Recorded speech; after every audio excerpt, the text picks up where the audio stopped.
So what's up, kumusta mga maninoy, no? We are here today at Leap Motors Araneta and meron tayong for release na unit which is the Yamaha Aerox 155 Standard Edition color black, no?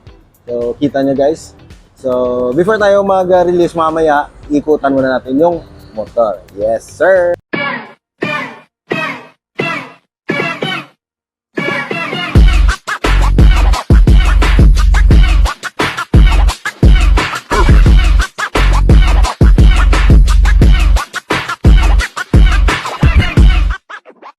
So what's up, kumusta guys, no? So ito yung unit natin, the Yamaha Aerox 155 standard version, and this one is the version 3 guys, 2025 for the year 2025, no? Sa ating engine guys, ito ay 155cc single overhead cam, 4 valves, liquid cooled, and meron po tayong VVA. Meron tayong VVA for additional power. Meron din tayo guys na Yamaha Y-Connect. So mamaya guys, iikutan natin. Yan. So dito sa front guys, meron tayo dito naka all LED. LED na yan guys, yung ating headlights. Yan, naka projector LED na yan. Left and right, pati yung signal light natin, naka dual LED. Tapos meron tayong parang carbon finish dito sa ibaba ng headlight, then decals, Aerox, then emblem ng Yamaha. Sa fender naman guys, fender check tayo. So goods naman yung fender natin. Tapos meron tayo ditong front fork. Yun. Then meron siya guys, disc brake with single pot caliper. Naka disc brake tayo guys with ito po yung tawag dito, sensor, speedometer sensor. Naka-disc brake tayo sa harap. Then sa atin namang tire size, yung brand ng tires natin ay IRC.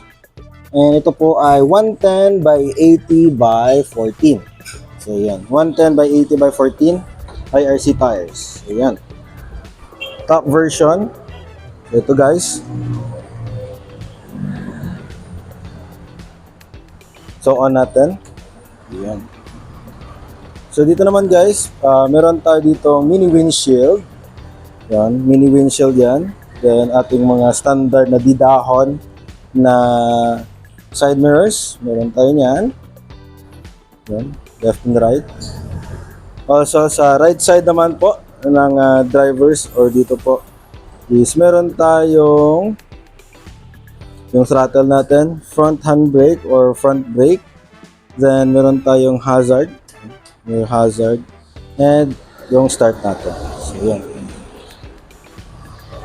Then meron tayo ditong emblem, menu naman po sa left side, rear brake, high and low, signal light, signal light, and busina.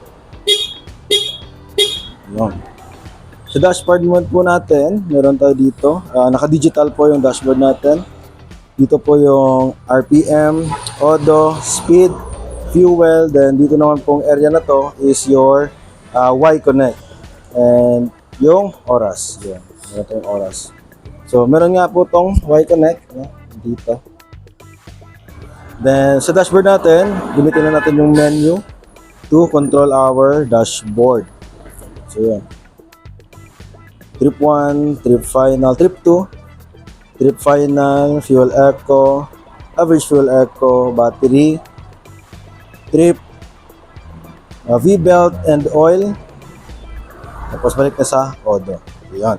So sa susi natin guys, meron tayo dito sa ignition, meron tayong lock, push, off, open and on, fuel and seat.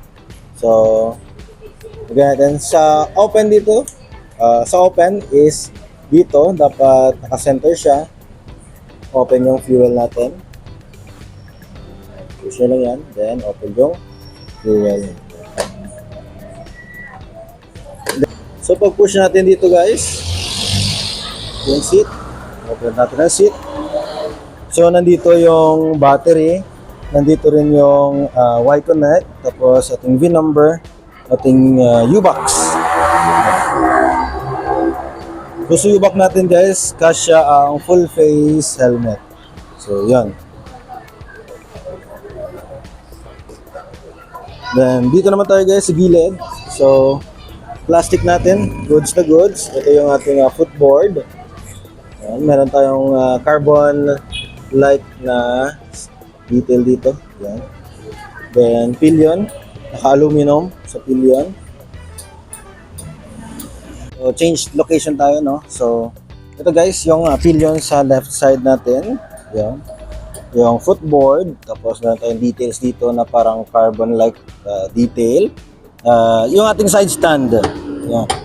Standard, ating center stand, ating air filter, at ang panggilid natin.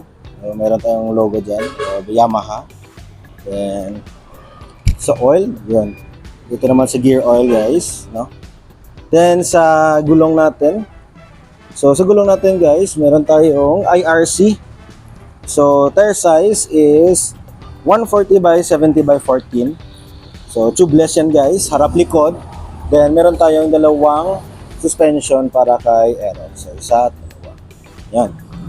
Sa back part naman guys, meron tayo dito. Yan. So meron tayo dito, parang updated na po yung tail light natin, parang sa sniper na po, sniper 155. So yan, parang sniper 155, LED po yan. Then hawakan, tapos meron tayo dito signal light. So yon, LED na rin yung signal light. Then plate holder, late light, yan, meron tayo.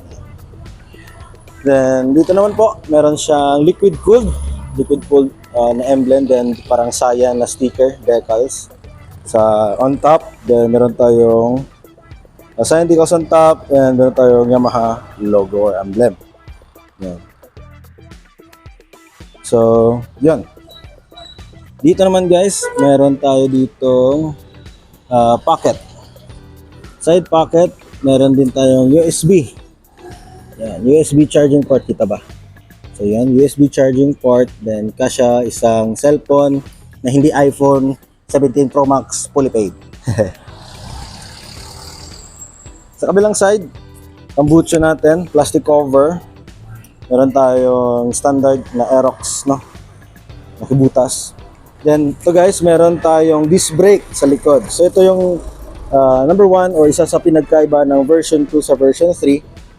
Dual disc brake na po yung version 3. Single pot caliper, disc brake na po sa likuran. Also, meron din tayo dito yung radiator natin. Since liquid cooled po yung motor natin, meron tayong radiator, so radiator cover po. So sa motor natin, it is priced at 125,900 pesos sa Aerox 155 Standard version 3 2025 edition. So kung gusto nyo ang Aerox 155 version 3 Standard edition na kulay black, meron tayo dito available at Leap Motors Araneta. Fronting lang po ng Negros Occidental High School. So punta lang po kayo dito, and yeah, see ya!